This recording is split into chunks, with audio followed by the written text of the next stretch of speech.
तो चलिए आज हम समझते हैं हमारे शरीर पर तिलों का क्या इम्पोर्टेंस है। क्या हमारे तिल शरीर पर अलग अलग जगह पर किस तरह से रिज़ल्ट डालते हैं, क्या हैं वो रिज़ल्ट। और आज मैं आपको ऐसे 10 जगह के तिल बताने वाला हूँ जिनको जानकर आप इनकी शुभता और अशुभता को जान सकते हो।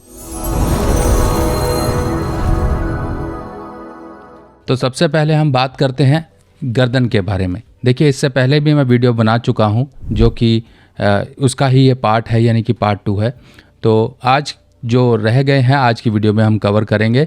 गर्दन पर अगर तिल हैं, तो अगर मान लीजिए गर्दन पर एक है तिल या एक से ज़्यादा तिल है, तो ऐसा व्यक्ति कई बार आराम पसंद होता है, यानी कि काम करना इसे ज़्यादा अच्छा नहीं लगता, आराम से ज़िंदगी जीना इनको ज़्यादा पसंद है। भाग दौड़ इनको पसंद नहीं है, जितना हो सके आराम से जीवन को यापन करने की इनकी कोशिश रहती है। अब देखिए, हमारी भुजाएं हैं यानी कि बाजुएं हैं। अगर बाजुओं पे दाहिने यानी कि आपके राइट हैंड साइड में अगर मान लीजिए बाजू है, ये राइट हैंड साइड में कईयों के यहाँ पर फोल्ड पर होता है, कईयों के यहाँ पर कलाई के पास होता है, कईयों के यहाँ पर ऊपर शोल्डर के पास होता है। अगर मान लीजिए यहाँ पर आपके तिल है, तो ऐसे व्यक्तियों को मान प्रतिष्ठा प्राप्त होती है, यानी कि ऐसे लोगों का सोशल जो स्टेटस है वो काफ़ी अच्छा रहता है। अगर ये लोग मेहनत करें तो अपनी मेहनत के दम पर काफ़ी चीज़ें हासिल कर लेते हैं और अपने रुतबे को भी कायम रखते हैं। आपने देखा होगा कई लोग काफ़ी मेहनत कश होते हैं और दिमाग से काम करते हैं, सिर्फ़ और सिर्फ मेहनत नहीं, दिमाग और मेहनत जब दोनों का मेल हो जाता है तब इंसान कामयाबी की ओर बढ़ जाता है। अगर ऐसे व्यक्तियों के बाजू पर तिल है, वो भी खासकर राइट हैंड में, तो ऐसे लोगों को दिमाग के साथ साथ मेहनत दोनों का तालमेल बिठाकर आगे बढ़ते रहना चाहिए, तो ये जीवन में काफ़ी तरक्कियां हासिल कर लेते हैं। अब हम समझते हैं किसी की अगर नाक पर तिल है, नाक पर तिल यानी कि नोज़, अब चाहे वो टिप हो, चाहे आपके ऊपर माथे से नीचे हो, चाहे इधर साइड में हो, चाहे इधर साइड में हो, नाक का हिस्सा अगर नाक के हिस्से में तिल है तो ये ज़्यादातर यात्राएँ करवाता है। यात्राएँ किसी भी रूप में हो सकती हैं। हो सकता है कि आपकी जॉब ऐसी हो जो कि यात्राएं करवाती हो सकता है कि आप कहीं एक जगह से दूसरी जगह आपका स्थानांतरण होता हो, आपकी ट्रांसफरेबल जॉब हो, आप कहीं विदेश में जाके सेटल हो, आपका जन्म कहीं और हुआ हो और आप काम कहीं और कर रहे हो। इस तरह की जो गतिविधियां व्यक्ति के साथ होती हैं। अब हम समझते हैं, हमने अभी पहले राइट हैंड का समझा, अब हम लेफ्ट हैंड का समझते हैं। अगर मान लीजिए किसी के बाईं भुजा पर तिल है, भुजा यानी कि बाजू हमारी, अगर बाईं भुजा पर तिल है, चाहे एक तिल है चाहे एक से ज़्यादा तिल हैं, काले रंग के तिल होते हैं। अगर मान लीजिए ये तिल है, तो ऐसे व्यक्ति कई बार आपने देखे होंगे झगड़ालू टाइप के होते हैं। उनको बहुत जल्दी इरिटेशन हो जाती है, ज़रा ज़रा सी बात को ये संभाल नहीं पाते हैं और झगड़ पड़ते हैं। बहुत से मौके ऐसे आते हैं जहाँ पर प्यार से और मीठी ज़ुबान से काम ले लिया जाए तो मामला बिगड़ता नहीं है, पर ये लोग सामने और साफ तौर पे बोलने वाले होते हैं, जिस वजह से हो सकता है सामने वाले को बुरा भी लग जाए और कई बार झगड़े की नौबत भी आ जाए। तो जिनके भी बाएं भुजा यानी कि लेफ़्ट हैंड में तिल है, तो ऐसे लोगों को अपनी ज़ुबान पर किसी न किसी तरीके से मिठास लानी चाहिए, सामने वाले को हर्ट नहीं करना है और झगड़े की स्थिति में अपने आप को उकसावे में मत रखिए कि आप हमेशा सींग निकाल कर मत रहिए, क्योंकि ज़रा सी बात को लेके झगड़े बढ़ जाते हैं। कई बार आपने देखा होगा लोग सड़कों पर लड़ते हैं बेमतलब में, ना सामने वाला आपको जानता है ना आप उसे जानते हो। रोड रेज, जरा सी कोई बात कहा सुनी हुई नहीं कि लड़ पड़े, जरा सा कुछ हुआ नहीं तो ऑफिस में लड़ पड़े, जरा सा कुछ हुआ नहीं तो घर में लड़ पड़े। बहुत सी ऐसी सरकमस्टांसेस होती हैं, बहुत से ऐसे मौके होते हैं जहाँ पर ये व्यक्ति लड़ने का मौका नहीं छोड़ते हैं। अगर लड़ने का इनको काफ़ी शौक़ है, अगर मान लीजिए इनके अंदर ऐसी प्रवृत्ति है, तो इनको अगर मान लीजिए ये अडल्ट एज में है या कुछ हैं, तो इनको एक्सरसाइज करनी चाहिए ताकि इनके शरीर की गर्मी निकलती रहे। कोई स्पोर्ट्स वगैरह में इनको भाग लेना चाहिए या फिर सुबह इनको जॉगिंग वगैरह करनी चाहिए, ताकि इनकी जो एक शरीर की गर्मी है, मंगल का प्रभाव है, वो कहीं पर बैलेंस होना शुरू हो। तो अब हम बात करते हैं मैरिड लाइफ के। मैरिड लाइफ के झगड़े तो खासकर आमतौर पर हर एक के घर में होते हैं। जी हाँ, मेरे घर में भी होते हैं, पर सिचुएशंस कंट्रोल रहती हैं। वो कहावत है ना कि जहाँ 4 बर्तन हो, बजते या खड़कते तो आपस में ज़रूर हैं, और ये ज़रूरी भी है, पर ये तब तक ज़रूरी है जब तक सिचुएशन अंडर कंट्रोल रहें। पर कई लोगों की ऐसी सिचुएशन नहीं होती है, क्योंकि हस्बैंड वाइफ की कभी कभी मीठी खट्टी मीठी तीखी निखी ये नोक झोंक होती रहती हैं, ये हर एक के साथ होती हैं। और कईयों की मैरिड लाइफ में काफ़ी ज़्यादा डिस्टर्बेंस होती है। आपने देखा होगा, पड़ोसी तक जानते हैं, अरे अच्छा आज इनके घर लड़ाई हो रही है, अच्छा ये तो इनका तो रोज़ का ही काम है। इस तरह की बातें सुनने को मिलती है। कभी रिश्तेदार साथ आया जाया करते थे आपकी सुलह करने के लिए, बाद में वो भी पल्ला झाड़ लेते हैं। वो कहते हैं इनका तो रोज़ का काम है, छोड़ो, क्यों इनके झंझट में पड़ना।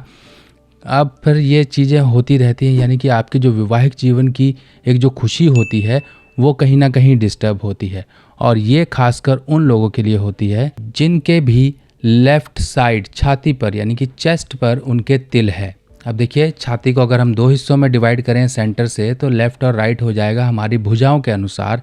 इसी तरीके से अगर किसी के लेफ़्ट यानी कि बाईं तरफ तिल है और वो तिल छोटा है चाहे बड़ा है, चाहे एक है चाहे दो हो, ऐसे व्यक्तियों की मैरिड लाइफ में प्रॉब्लम होती है और ख़ासकर झगड़े होते हैं। यानी कि जीवन साथी से बेमतलब की नोक-झोंक, कुछ ना कुछ खटास बनी रहती है, वो स्नेह प्यार नहीं बन पाता है। तो ऐसे लोगों को खासकर अपनी मैरिड लाइफ को सही करने के कुछ छोटे छोटे तरीके अपनाने चाहिए, ताकि आपके प्यार और स्नेह की जो इंटेंसिटी है वो बनी रहे। लाल किताब की सभी सामग्री अब आप मेरी व्हाट्सएप कैटलॉग पर आसानी से देख सकते हैं और आप अपने एड्रेस पर मंगवा भी सकते हैं। अब इसी के ऑपोजिट, जब लेफ़्ट लड़ाई झगड़ा करवाता है तो राइट साइड छाती पर, अगर मान लीजिए ये दाईं तरफ है, कोई भी तिल है आपके छाती पर, देखिए छाती का ये हिस्सा है यानी कि फ्रंट, और अगर मान लीजिए हम यहाँ पर अपने जो बखियाँ होती हैं, बखियों के थोड़ा आसपास भी देख लें, कईयों के छाती के ज़रूरी नहीं कि सेंटर में ही तिल हो, ज़रूरी नहीं कि ऊपर ही हो, थोड़ा बहुत इधर उधर हो सकता है, पर छाती का हिस्सा वो होता है जहाँ पर हमारी पसलियाँ ख़त्म होती हैं, जहाँ तक हमारे फेफड़े हैं। ये हमारी छाती, फेफड़े, ये सब चीज़ें इसके अंदर आती हैं। तो हम ये छाती का हिस्सा देखेंगे, ज़रूरी नहीं कि पीठ के हिस्से में चले जाएं। पीठ के हिस्से के लिए आगे आने वाली वीडियोस में, या हो सकता है आपको जल्दी ही इसकी इन्फॉर्मेशन दी जाए, क्योंकि सभी तिलों के लक्षण एक वीडियो में कवर करना मुश्किल है, तो आने वाली वीडियोज़ में कवर करते जाएंगे। तो एक तरफ तो हो गया झगड़ा जो कि लेफ़्ट साइड का तिल देता है, और दूसरी तरफ राइट साइड में अगर किसी व्यक्ति के तिल है तो ऐसा व्यक्ति मैरिड लाइफ में सुखों का आनंद करता है। झगड़े छोटे मोटे होते रहते हैं पर वो मैनेज होते रहते हैं आम लोगों की तरह, जैसा कि सब लोगों के घर में होते हैं। पर ये व्यक्ति अपने जीवन साथी पे इतना प्रेम करता है, इतना स्नेह रखता है कि उसकी पूरा ख्याल रखता है। उसका पूरा ख्याल रखेगा, तब जब ख्याल रखेगा, एक दूसरे की केयरिंग होगी, तो देखिए ताली एक हाथ से बजती नहीं है। अगर मान लीजिए आप अपने जीवन साथी का ध्यान रखते हैं, उसके इमोशंस का ध्यान रखते हैं, तो वो भी आपका ध्यान रखेगा। हम तो फिर भी इंसान हैं, इंसान के साथ साथ जानवर भी ये बातें समझते हैं, इमोशंस को पहचानते हैं। अगर आप किसी कुत्ते के साथ घृणा करके उसे देखेंगे या उसके पास से निकलेंगे तो वो आपको गुर्राएगा, हो सकता है आपके पीछे पड़ जाए। अगर आप उसे प्यार से देखेंगे, प्यार से आप उसके अंदर, अपने अंदर वो फीलिंग्स लाएंगे, तो वो कुत्ता भी आपके पास पूंछ हिलाता हुआ आएगा। हो सकता है एक दिन में ना आए, 2 दिन में आए, पर धीरे धीरे वो आपके प्यार को समझ जाएगा और आपसे वो स्नेह करने लगेगा। इसी तरीके से हमारे इमोशंस हैं जो कि तिलों के जरिए जाहिर होते हैं। अगर मान लीजिए राइट साइड का तिल है तो ऐसे व्यक्तियों को अपने प्रेम स्नेह को बनाए रखना चाहिए, ताकि और आपके हस्बैंड वाइफ के रिलेशन सुधरते रहें। चलिए, अब हमने बात कर लिया लेफ़्ट का भी, राइट का भी। अब मान लीजिए किसी के सेंटर में तिल है, बिल्कुल मान लीजिए छाती के सेंटर में तिल है। अब ये मान लीजिए यहाँ पर आप उंगली रखेंगे चेस्ट पर, तो यहाँ पर भी हो सकता है। आप गर्दन से लेके यहाँ तक अगर आप इस तरह से अपनी नापेंगे तो ये छाती का हिस्सा हो गया। एक प्लस अगर हम देखेंगे तो ये छाती का हिस्सा होता है, गर्दन से लेके नीचे छाती तक। यहाँ पर सेंटर में अगर किसी के तिल है तो ये काफ़ी सुखमय इंसान को बनाता है, जीवन में काफ़ी प्रॉस्पेरिटी और वेल्थ लेकर आता है। ऐसे लोगों को पिता बाप दादा की संपत्ति प्राप्त होती है। ऐसे लोगों को जीवन में काफ़ी चीज़ें आसानी से भी मिल जाती हैं और ये लोग सुख प्राप्त करने के अग्रसर होते हैं, अपनी चीज़ों को आसानी से प्राप्त कर लेते हैं अगर ये मेहनत करें और सही ढंग से चलें तो। चलिए, अब हमने बात कर ली सेंटर की, अब हम बात करते हैं हृदय की। हृदय कैसे हम पता लगाएंगे? हृदय हमारी छाती में जहाँ पर आपको धड़कन सुनाई देती है, धड़कन अपनी पता लगती है, तो उस तरह से हम देख सकते हैं हमारी छाती में जो हृदय का एरिया है, हृदय पर हमारे अगर तिल है तो ये काफ़ी इंसान को बुद्धिमान बनाता है। अब कई बार क्या होता है कि इंसान के पास बुद्धिमत्ता तो होती है और उसका उपयोग नहीं करता है। यानी कि भेड़ की झुंड में, भेड़ बकरियों के झुंड में एक शेर पल जाए तो वो भी उसी प्रवृत्ति का हो जाता है। जैसी संगत होती है वैसी ही इंसान सोच और आगे जीवन बढ़ने की अपनी जो प्रक्रियाएं हैं उसी अनुसार ले आता है। पर अगर आपके तिल है इस तरह से, तो आप समझ जाइए कि आपके पास एक स्पेशल पावर है जो कि है बुद्धिमत्ता की, यानी कि इंटेलिजेंस की। अगर आप अपनी इंटेलिजेंस को सही समय पर सही ढंग से इस्तेमाल करना स्टार्ट कर दें तो आपके लिए काफ़ी अच्छा रहेगा। ऐसे लोग काफ़ी क्रिएटिव होते हैं। अगर आपने कोई ऐसी पढ़ाई करी है जिसमें आप कोई रिसर्च कर सकते हो, कोई अपनी इन्वेंशन कर सकते हो, किसी तरह से आप बिज़नेस करते हो तो बिज़नेस में कोई नई चीज़ें इम्प्लीमेंट कर सकते हो, ऐसे लोगों को एक्सपेरिमेंट करना किसी भी तरह से काफ़ी ज़्यादा फ़ायदेमंद देता है। अगर आप चुपचाप जिसे कहते हैं कि एक ही लाइन पे चलते रहो, उसी तरीके से किताबी कीड़े बन जाओ, तो ऐसे लोगों का भला नहीं हो पाता है। वो भी वही काम करते हैं जो और दुनिया कर रही होती है। इन लोगों को भेड़ चाल से बचना चाहिए। अब आपने कई लोगों को देखा होगा, डरपोक स्वभाव के लोग होते हैं, उनके अंदर एक करेज नहीं होता है, काफ़ी ज़्यादा कॉन्फिडेंस की कमी होती है। हम छाती के हिस्से की बात कर रहे हैं तो ये छाती के हिस्से को हमने कवर किया। हमारी अब बात आती है पसलियों की। पसलियाँ जो कि जहाँ पर हमारे ये केज जो होता है, रिब्स होती हैं, ये जो हड्डियाँ हैं छाती की, जो पिंजरा है, यहाँ पर जहाँ ये ख़त्म होती हैं, फ्लोटिंग रिब्स होती हैं जो यहाँ पर, जिसे हम कांख भी बोलते हैं हिंदी में, यहाँ पर देखिए अगर आपके तिल है तो ऐसा तिल व्यक्ति को कहीं ना कहीं डरपोक स्वभाव का बनाता है, मंगल की कमज़ोरी को दर्शाता है, इंसान के अंदर सूर्य की कमज़ोरी को दर्शाता है। ऐसे लोगों को सूर्य और मंगल के उपाय ज़रूर करने चाहिए। मंगल के उपाय सिंपल हैं, हनुमान जी की पूजा करिए, सूर्य को आप जल चढ़ाइए और बंदर की सेवा करिए। ये कुछ छोटे छोटे उपाय हैं। इन लोगों को जीवन में, जिनके भी पसली पर तिल होता है, इन लोगों को जीवन में तिरस्कारित बहुत किया जाता है। इन लोगों को इम्पोर्टेंस नहीं मिलती है। क्यों? क्योंकि ये अपनी बात को सामने वाले के सामने रख नहीं पाते हैं। इनके अंदर एक अनजाना डर रहता है, अपनी बातों को एक्सप्रेस नहीं कर पाते हैं। बच्चे हैं तो इनको पढ़ाई सब कुछ दिमाग में होता है पर ये लिख नहीं पाते हैं।